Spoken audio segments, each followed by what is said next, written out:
Stacking always makes me nervous. I won't do it. I wanted to reply to Kingsbury's comment, and I have to tell you, I 100% understand. Stacking, let's talk about it. So I absolutely, when I was doing just smaller loads and not doing wholesale orders, would absolutely avoid stacking at all costs. However, I know that it had successfully been done by many, many potters. And you can see these are the pots that I have on my ware rack. These are pots that they're all waxed, which is why they're stacked kind of funny like that. I put a layer of wax on the bottoms of all the pots before I glaze, so that when I glaze, they're easy to clean up. But this is a great visual. So if you could imagine all of those pots fitting into my kiln. Now this is a Scut 1227, and what that means is there's 27 inches of height between the floor and the lid.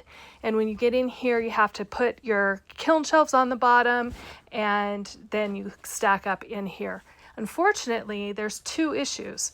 There's not enough space to process all of these pots for my wholesale order.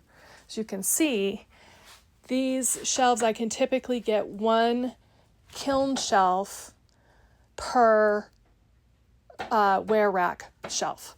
So I run out of space very, very quickly if I'm putting them into the kiln like this, with enough room in between that they're not touching.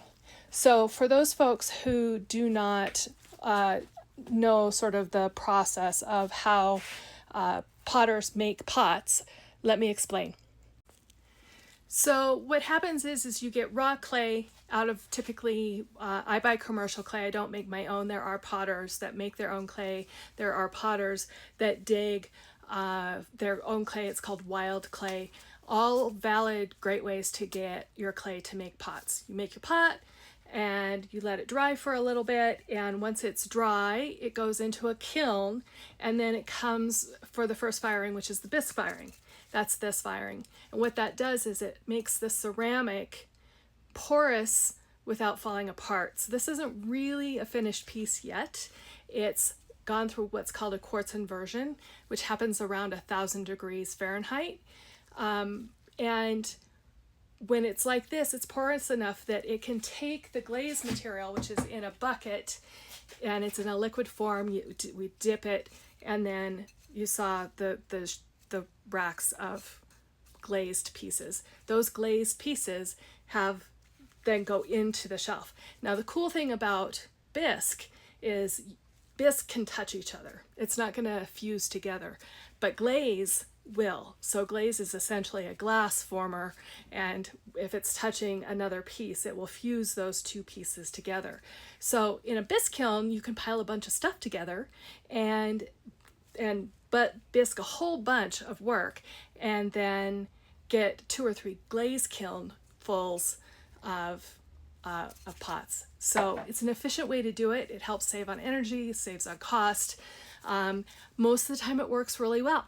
For some reason, this is a finished piece. With this particular shape, I'm having some challenges getting them through that bisque process in a stacked format.